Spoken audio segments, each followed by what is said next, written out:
Class 9 economics अध्याय 4 भारत में खाद्य सुरक्षा। अवलोकन। खाद्य सुरक्षा का अर्थ सभी लोगों के लिए सदैव भोजन की उपलब्धता, पहुंच और उसे प्राप्त करने का सामर्थ्य। जब भी अनाज के उत्पादन या उसके वितरण की समस्या आती है तो सहज ही निर्धन परिवार इससे अधिक प्रभावित होते हैं। खाद्य सुरक्षा सार्वजनिक वितरण प्रणाली, शासकीय सतर्कता और खाद्य सुरक्षा के खतरे की स्थिति में सरकार द्वारा की गई कार्यवाही पर निर्भर करती है। खाद्य सुरक्षा क्या है? जीवन के लिए भोजन उतना ही आवश्यक है जितना कि सांस के लिए वायु। लेकिन खाद्य सुरक्षा मात्र 2 जून की रोटी पाना नहीं है, बल्कि उससे कई अधिक है। खाद्य सुरक्षा के निम्नलिखित आयाम हैं।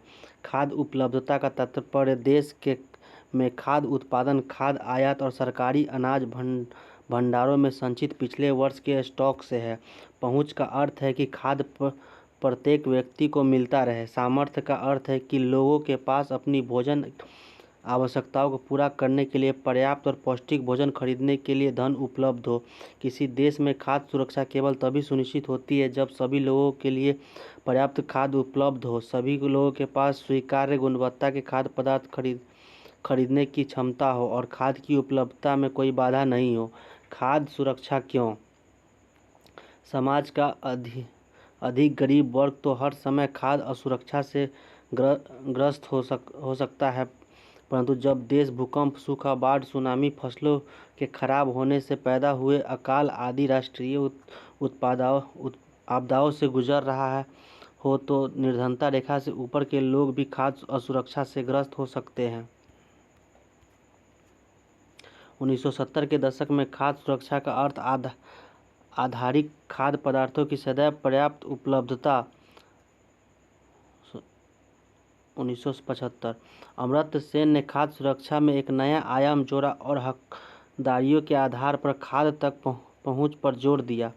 हकदारियों का अभिप्राय राज्य या सामाजिक रूप से उपलब्ध कराई गई अन्य पूर्तियों के साथ साथ उन वस्तुओं से है जिनका उत्पादन और विनिमय बाजार में किसी व्यक्ति द्वारा किया जा सकता है। तदनुसार खाद्य सुरक्षा के अर्थ में काफ़ी परिवर्तन हुआ। विश्व खाद्य शिखर सम्मेलन 1995 में यह घोषणा की गई कि व्यक्तिक, पारिवारिक, क्षेत्रीय, राष्ट्रीय तथा वैश्विक स्तर पर खाद्य सुरक्षा का अस्तित्व तभी है जब सक्रिय और स्वस्थ जीवन व्यतीत करने के लिए आहार संबंधी जरूरतों और खाद्य पदार्थों को पूरा करने के लिए पर्याप्त सुरक्षित एवं पौष्टिक खाद्य तक सभी लोगों की भौतिक एवं आर्थिक पहुंच सदैव हो।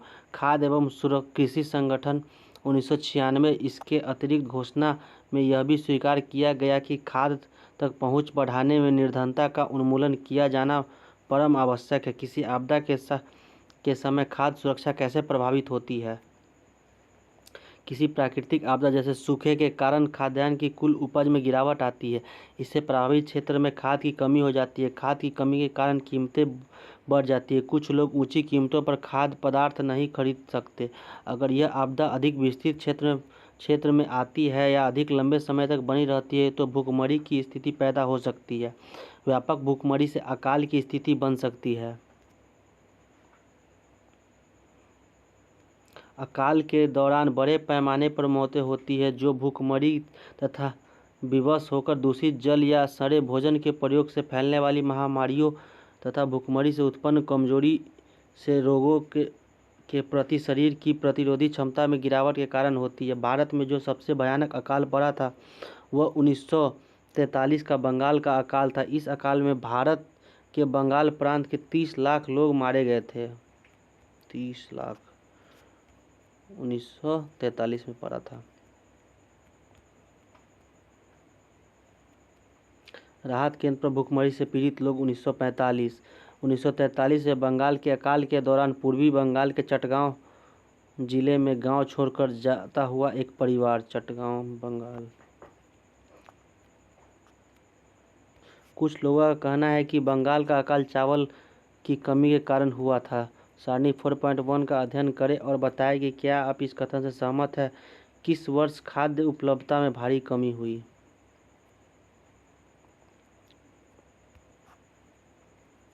क्या आपको मालूम है कि बंगाल के अकाल में सबसे अधिक कौन लोग प्रभावित हुए?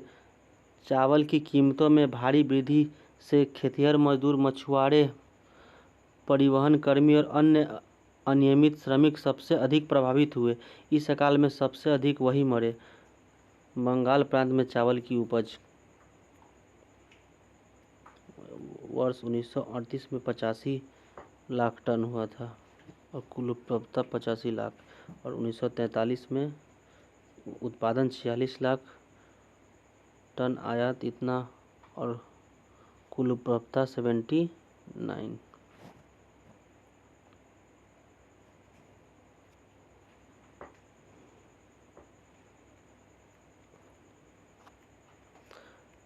परियोजना कर भारत में अकाल संबंधी और सूचना एकत्र करें। भारत में बंगाल जैसे अकाल पुनः कभी नहीं पड़ा, लेकिन यह चिंता का विषय है कि आज भी अकाल जैसी स्थिति व्यापक और भूखे के कारण कुछ लोगों की मृत्यु भी हुई है। प्राकृतिक आपदाओं एवं महामारियों के कारण भी खाद्य में कमी आ सकती है। उदाहरण के लिए कोविड-19 महामारी का विपरीत प्रभाव पड़ा। लोगों के आवागमन पर तथा वस्तुओं एवं सेवाओं के प्रतिबंध लगाया गया, जिससे आर्थिक गतिविधि प्रभावित हुई। अतः किसी भी देश में खाद्य सुरक्षा आवश्यक होता है ताकि सदैव खाद्य की उपलब्धता सुनिश्चित की जा सके। खाद्य असुरक्षित कौन है? यद्यपि भारत में लोगों का एक बड़ा वर्ग खाद्य एवं पोषक की दृष्टि से असुरक्षित है, परंतु इससे सर्वाधिक प्रभावित वर्ग में निम्नलिखित शामिल है। भूमिहीन, जो थोड़े बहुत अथवा नगण्य भूमि पर निर्भर है। पारंपरिक दस्तकार, पारंपरिक सेवाएं प्रदान करने वाले लोग, अपना छोटा मोटा काम करने वाले कामगार, और निराश्रित तथा भिखारी। शहरी क्षेत्रों में खाद्य की दृष्टि से असुरक्षित वे परिवार हैं जिनके कामकाजी सदस्य प्रायः कम वेतन वाले व्यवसायों और अनियमित श्रम बाजार में काम करते हैं। कम मजदूरी दी जाती है, वे मात्र जीवित रह सकते हैं, इतनी कम मजदूरी उनको दी जाती है। रामू की कहानी। रामू रायपुर गांव के कृषि क्षेत्र में एक अनियत खेतिहर मजदूर के रूप में काम करता है। उसका सबसे बड़ा बेटा सोमू 10 वर्ष का है। वह भी गांव के सरपंच सतपाल सिंह के पशुओं की देखभाल करने वाले पाली के रूप में काम करता है। सोमू सरपंच के यहाँ पूरे वर्ष काम करता है और उसे इस काम के लिए सिर्फ 1000 रुपये मिलता है। रामू के 3 और बेटे और 2 बेटियां हैं, लेकिन वे अभी बहुत कम उम्र के हैं और वे खेत में काम नहीं कर सकते। रामू की पत्नी सुनहरी भी पशुओं की सफाई और गोबर हटाने का काम करती है। उसे अपने भोजन काम के बदले आधा लीटर दूध और सब्जियों के साथ कुछ पका खाना मिलता है। इसके अलावा व्यस्त मौसम में भी वह अपने पति के साथ मिलकर खेती का काम करती है और उसकी आमदनी बढ़ जाती है। कृषि एक मौसमी कार्य है और रामू को केवल बुआई, पौधारोपण और फसल की कटाई के समय का काम मिलता है। वह वर्ष में फसल तैयार होने और पकने की अवधि के दौरान लगभग 4 महीने बेरोजगार रहता है।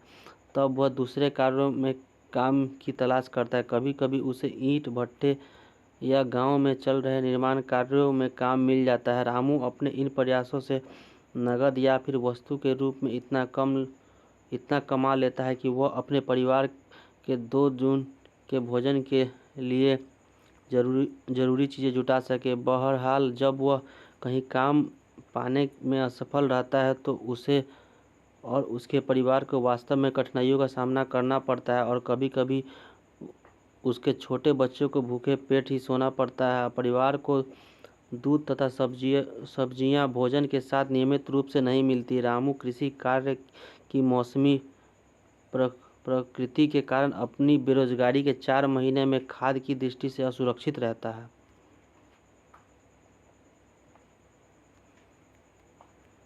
अहमद की कहानी। अहमद बंगलोर में रिक्शा चलाता है। वह अपने 3 भाइयों, 2 बहनों और बूढ़े माँ बाप के साथ झुमरी तलैया आया। वह एक झुग्गी में रहता है।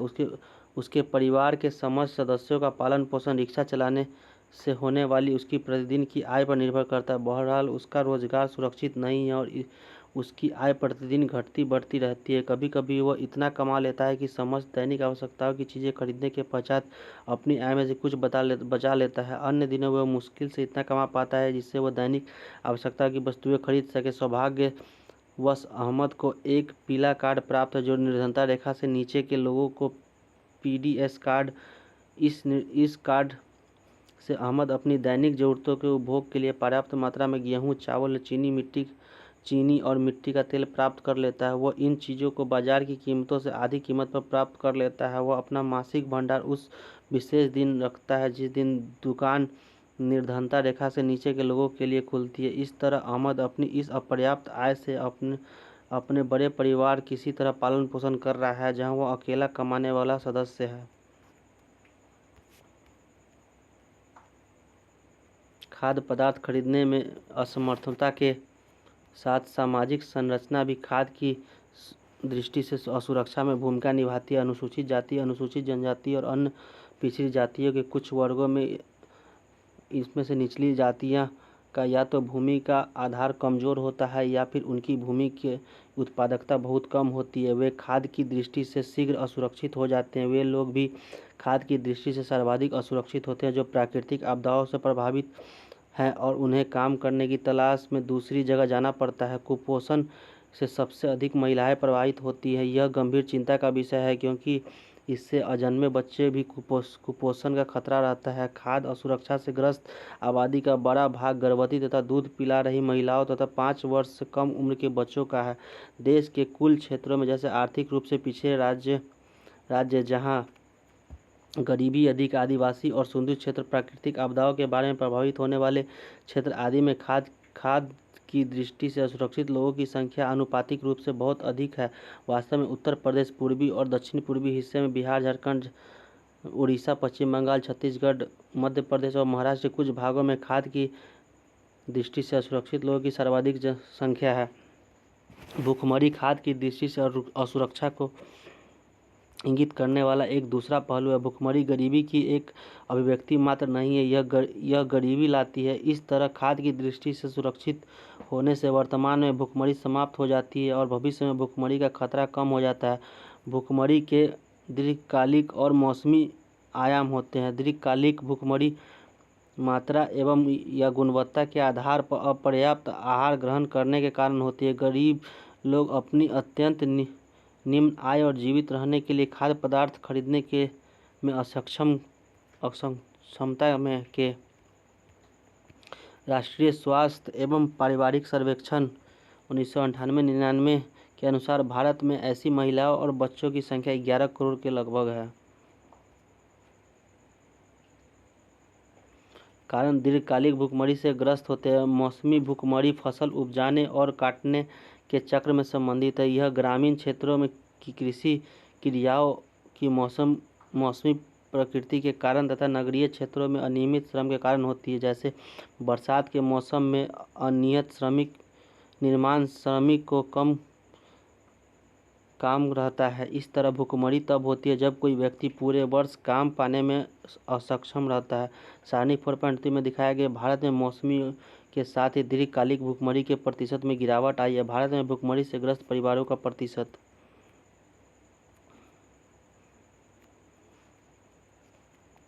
स्वतंत्रता के बाद खाद्यान्नों में आत्मनिर्भरता होना भारत का लक्ष्य रहा है। स्वतंत्रता के पश्चात भारत नीति निर्माताओं के खाद्यान्नों में आत्मनिर्भरता प्राप्त करने के सभी उपाय किए। भारत ने कृषि में एक नई रणनीति अपनाई जिसका परिणत हरित क्रांति हुई है, विशेषकर गेहूं और चावल के उत्पादन में। तत्कालीन प्रधानमंत्री इंदिरा गांधी ने 1668 में गेहूं क्रांति शीर्षक से एक विशेष डाक टिकट जारी कर कृषि के क्षेत्र में हरित क्रांति के प्रभावशाली प्रगति को आधिकारिक रूप से दर्ज किया। गेहूं की सफलता के बाद चावल के क्षेत्र में इस सफलता की पुनरावृत्ति हुई। बहरहाल अनाज की उपज में वृद्धि समानुपातिक नहीं थी। उत्तर प्रदेश और मध्य प्रदेश में सर्वाधिक वृद्धि हुई है जो कि 44.01 से लेकर 30.21 करोड़ टन क्रमशः 2015-16 में। वर्ष 2015-16 में कुल अनाजों का उत्पादन 252.22 करोड़ टन है। वर्ष 2016-17 में कुल अनाजों का उत्पादन 275.68 करोड़ टन है। गेहूं के उत्पादन में उत्तर प्रदेश एवं मध्य प्रदेश में उल्लेखनीय वृद्धि हुई जो कि 26.87 17.69 करोड़ टन क्रमशः 2015 में है। दूसरी तरफ पश्चिम बंगाल एवं उत्तर प्रदेश में चावल के उत्पादन में उल्लेखनीय वृद्धि हुई जो कि 15.75 एवं 12.51 करोड़ टन क्रमशः 2015-16 में है। पंजाब का एक किसान HYV प्रकारों वाले गेहूं एवं खेत के सामने जिस पर हरित क्रांति आधारित है। भारत में खाद्य सुरक्षा 70 के दशक में प्रारंभ में हरित क्रांति के आने के बाद से ही मौसम की विपरीत दिशाओं के दौरान भी देश में अकाल नहीं पड़ा है। देश भर में उपजाई जाने वाली विविध फसलों के कारण भारत पिछली 30 सालों के दौरान खाद्यान्नों के मामले में आत्मनिर्भर बन गया। सरकार द्वारा सावधानी पूर्वक तैयार की गई खाद्य व्यवस्था के कारण देश में खराब मौसम स्थितियों के बावजूद अथवा किसी अन्य कारण से अनाज की उपलब्धता और सुनिश्चित हो गई है। इस व्यवस्था के दो घटक हैं, बफर स्टॉक और सार्वजनिक वितरण प्रणाली। Buffer stock. कृषि नियम और किसानों के कल्याण विभाग वार्षिक रिपोर्ट 2021-1961 में इतना भारत में अनाज की उपज करोड़ टन 1961 में इतना करोड़ टन होता था और 21-22 में 303 करोड़ आंकड़ा दिया गया है। बफर स्टॉक क्या है? बफर स्टॉक भारतीय खाद्य निगम FCI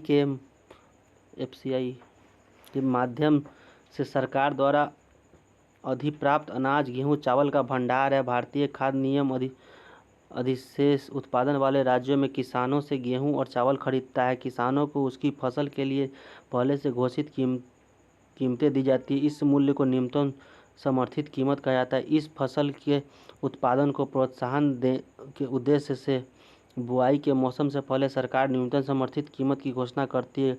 खरीदे हुए अनाज खाद्य भंडारों में रखे जाते हैं। क्या आप जानते हैं कि सरकार बफर स्टॉक क्यों बनाती है?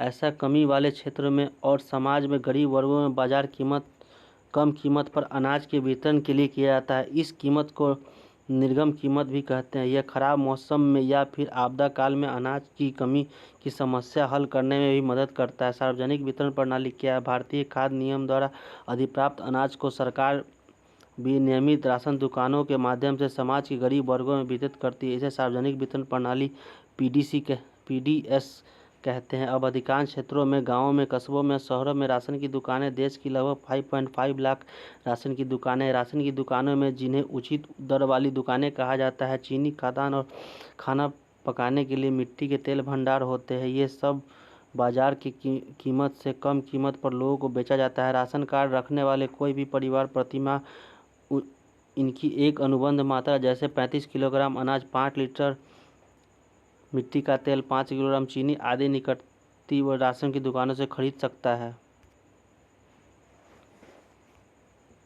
राशन कार्ड 3 प्रकार के होते हैं। निर्धनों में निर्धन लोगों के लिए अंत्योदय कार्ड, निर्धनता रेखा से नीचे के लोगों के लिए BPL कार्ड और अन्य लोगों के लिए APL कार्ड।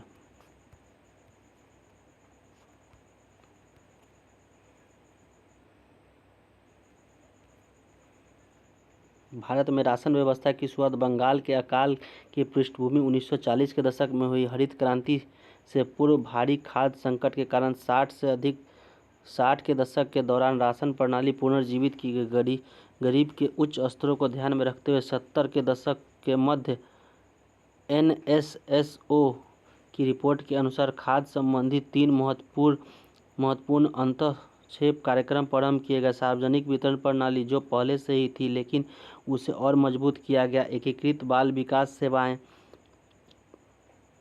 ICDS, जो प्रायोगिक आधार पर 1975 में शुरू की गई, और काम के बदले अनाज FSW 1977 से 78 में प्रारंभ। इन वर्षों में कई नए कार्यक्रम शुरू किए गए और कार्यक्रम को चलाने में बढ़ते अनुभवों के आधार पर अन्य कार्यक्रमों में पुनर्गठन किया गया। वर्तमान में अनेक गरीबी उन्मूलन कार्यक्रम PLA चल रहे हैं और अधिकतर ग्रामीण क्षेत्र में इसमें स्पष्ट रूप से घटक खाद्य भी है, जहां सार्वजनिक वितरण प्रणाली, दोपहर का भोजन आदि विशेष रूप से खाद्य की दृष्टि से सुरक्षा के कार्यक्रम हैं।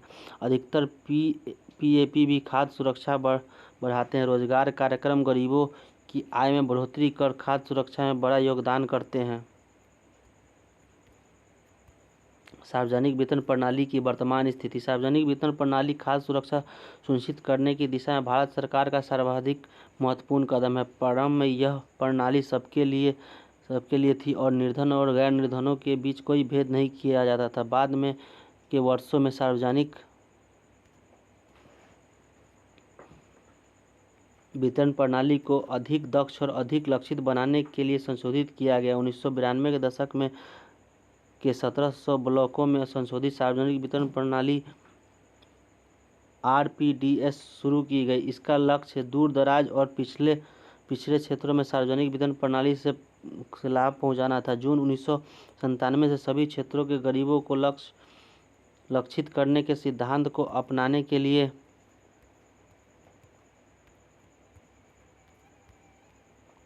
लक्षित सार्वजनिक वितरण प्रणाली टीपीडीएस प्रारंभ की गई। यह पहला मौका था जब निर्धनों और गैर निर्धनों के लिए विभेदक कीमत नीति अपनाई गई। इसके अलावा 2000 में दो विशेष योजनाएं अंत्योदय योजना, अन्न योजना और अन्नपूर्णा योजना प्रारंभ की गई। ये योजनाएं क्रमशः गरीबों में भी सर्वाधिक गरीब और दीन वरिष्ठ नागरिक समूह पर लक्षित है। इन दोनों योजनाओं का संचालन सार्वजनिक वितरण प्रणाली के वर्तमान नेटवर्क से जोड़ दिया गया।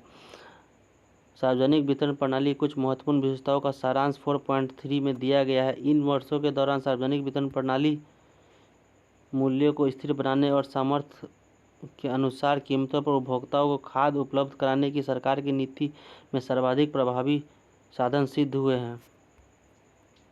सार्वजनिक वितरण प्रणाली की कुछ महत्वपूर्ण विशेषताएं: बीपीएल निर्धनता रेखा से नीचे, एपीएल निर्धनता रेखा से ऊपर। स्रोत: भारतीय खाद्य नियम 2020, राष्ट्रीय खाद्य सुरक्षा अधिनियम 2013। अपडेट ऑन राष्ट्रीय खाद्य सुरक्षा अधिनियम 2013। भारतीय खाद्य सुरक्षा अधिनियम 2013 के तहत खाद्य एवं पोषण संबंधी सुरक्षा सस्ती कीमतों पर उपलब्ध कराई जा सके ताकि मानव गरिमामय जीवन निर्वाह कर सके। इस अधिनियम के तहत 75% ग्रामीण जनसंख्या एवं 50% शहरी जनसंख्या को योग्य परिवार में वर्गीकृत किया गया है।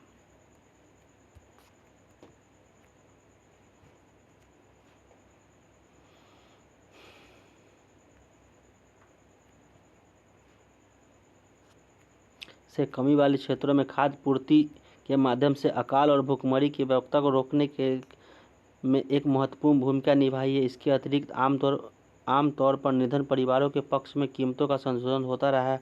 न्यूनतम समर्थित कीमत और अधिप्राप्ति खाद्यान्नों के उत्पादन की वृद्धि में योगदान दिया है तथा कुछ क्षेत्रों में किसानों की आय को सुरक्षा प्रदान की है। तथापि सार्वजनिक वितरण प्रणाली को अनेक आधारों पर कड़ी आलोचना का सामना करना पड़ा है। अनाजों से ठसाठस भरे अन्य भंडारों के बावजूद भूखमरी की घटनाएं हो रही है। एफसीआई के भंडार अनाज से भरे हैं, कहीं अनाज सड़ रहा है तो कुछ स्थानों पर चूहे अनाज खा रहे हैं। नीचे दी गई आरेख 4.2 में केंद्रीय पूल में खाद्यान्न का स्टॉक इसकी मौजूदा मानदंडों में अंतर को दर्शाती है।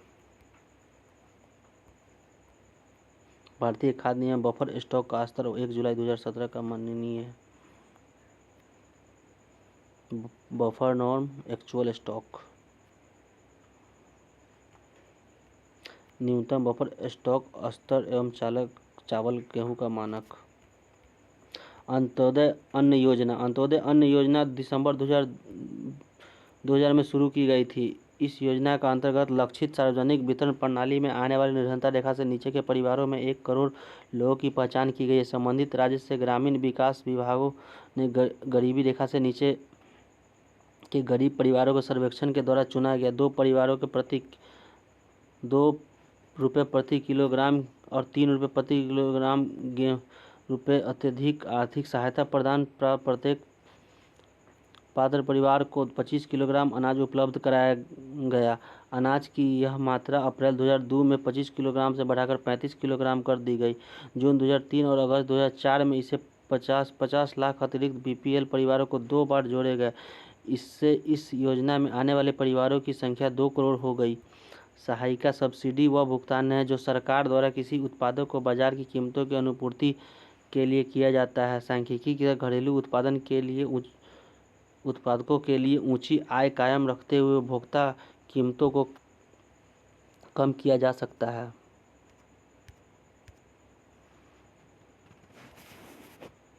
वर्ष 2014 में एफसीआई के पास गेहूं और चावल का भंडारण यानी food corporation of India 65.2 crore tonne था, जो न्यूनतम बफर प्रतिमान से बहुत अधिक था। फिर भी यह बफर स्टॉक प्रतिमानों से लगातार ऊंचा बना रहा। सरकार द्वारा शुरू की गई विभिन्न योजनाओं के अधीन खाद्यान्नों के वितरण के द्वारा इस स्थिति में सुधार हुआ। अनाज वितरण से हालत सुधरे। इस बात पर आम सहमति है कि बफर स्टॉक का उच्च स्तर बेहद अवांछनीय है और यह बर्बादी भी है। विशाल स्टॉक का भंडारण बर्बादी और अनाज की गुणवत्ता में हर्ष के अतिरिक्त उच्च रखरखाव लागत के लिए भी जिम्मेदार है। न्यूनतम समर्थित कीमत को कुछ वर्षों के लिए स्थिर रखने पर गंभीरता से विचार करना चाहिए। वर्धित न्यूनतम समर्थित कीमत पर अनाज की अधिक खरीदारी प्रमुख अनाज उत्पादक राज्यों जैसे पंजाब, हरियाणा और आंध्र प्रदेश की ओर डाले गए दबावों का नतीजा है। इसके अलावा चूंकि खरीदारी कुछ समृद्ध क्षेत्रों पंजाब, हरियाणा, पश्चिमी उत्तर प्रदेश, आंध्र प्रदेश और कुछ सीमा तक पश्चिमी बंगाल के मुख्यतः दो फसलों गेहूं और चावल तक सीमित है। न्यूनतम समर्थित कीमत में वृद्धि विशेषतः खाद्यान्नों के अधिशेष वाले राज्यों के किसानों को अपनी भूमि पर मोटे अनाजों की खेती समाप्त कर धान और गेहूं उपजाने के लिए प्रेरित किया, जबकि मोटे अनाज गरीबों का प्रमुख भोजन है। धान की खेती के लिए सघन सिंचाई और उससे पर्यावरण और जल स्तर की गिरावट भी आई है, जिससे इन राज्यों में कृषिगत विकास को बनाए रखने में खतरा पैदा हो गया है। न्यूनतम समर्थित कीमतों को बढ़ावा देने से सरकार की खाद्यान्नों की वसूली अनुरक्षण लागत बढ़ गई है। एफसीआई की बढ़ती परिवहन और भंडारण लागत से इसे और बढ़ा दिया है। एनएसएसओ 558 की रिपोर्ट के अनुसार 558 की रिपोर्ट के अनुसार ग्रामीण भारत में प्रति व्यक्ति चावल की खपत 6.38 किलोग्राम वर्ष 2004-05 में घटकर 5.98 किलोग्राम 2011-12 में हो गया है। भंडारों में खाद्यान्न से ले जाता हुआ किसान।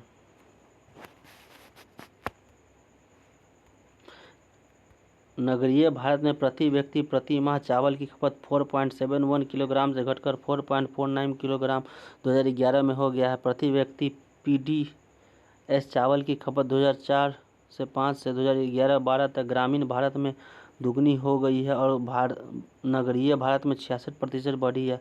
पीडीएस गेहूं की प्रति माह प्रति व्यक्ति खपत 2004-05 से ग्रामीण एवं नगरीय भारत में दोगुना हो गई है। पीडीएस डीलर अधिक लाभ कमाने के लिए अनाज को खुले बाजार में बेचना, राशन दुकानों में घटिया अनाज बेचना, दुकान कभी कभार खोलना और जैसे उपचार करते हैं। राशन दुकानों में घटिया किस्म के अनाज का पड़ा रहना आम बात है जो बिक नहीं पाता। यह एक बड़ी समस्या साबित हो रही है। जब राशन दुकानें इस अनाजों को बेच नहीं पाती तो एफसीआई के गोदामों में अनाज का विशाल स्टॉक जमा हो जाता है। हाल के वर्षों में एक और कारण से सार्वजनिक वितरण प्रणाली में गिरावट आई है। पहले प्रत्येक परिवार के पास निर्धन या गैर निर्धन राशन कार्ड था, जिसे चावल, गेहूं, चीनी वस्तुओं का एक निश्चित कोटा होता था। ये प्रत्येक परिवार को एक समान निम्न कीमत पर बेचे जाते थे।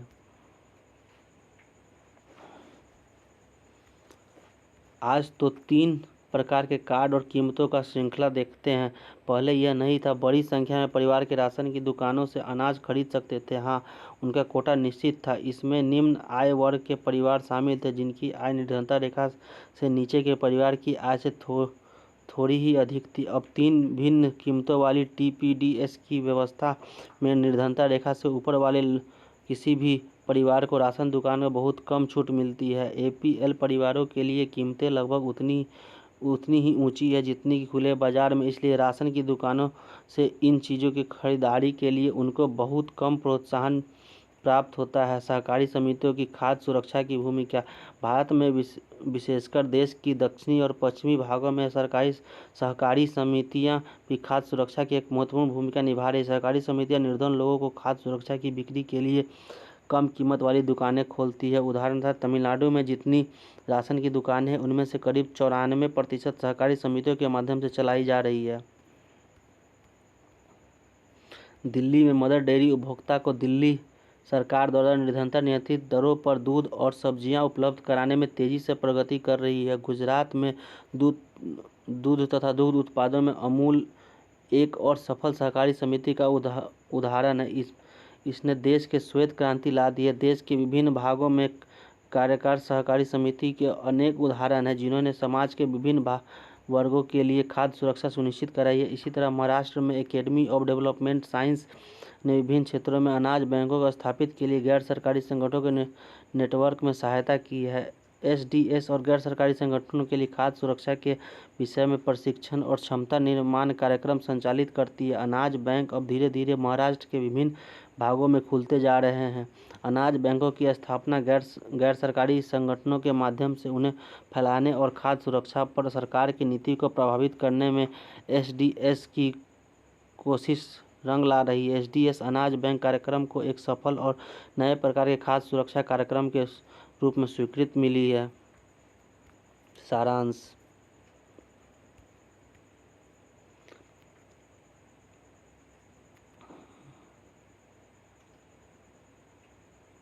किसी देश की खाद्य सुरक्षा तब सुनिश्चित होती है जब उसके सभी नागरिकों को पोषक भोजन उपलब्ध होता है, सभी व्यक्तियों के पास स्वीकार्य गुणवत्ता के खाद्य खरीदने की सामर्थ्य होती है और भोजन तक पहुंचने में कोई अवरोध नहीं होता। निर्धनता रेखा से नीचे रह रहे लोग खाद्य की दृष्टि से सदैव ही असुरक्षित रह सकते हैं, जबकि संपन्न लोग भी आपदाओं के समय खाद्य की दृष्टि से असुरक्षित हो सकते हैं।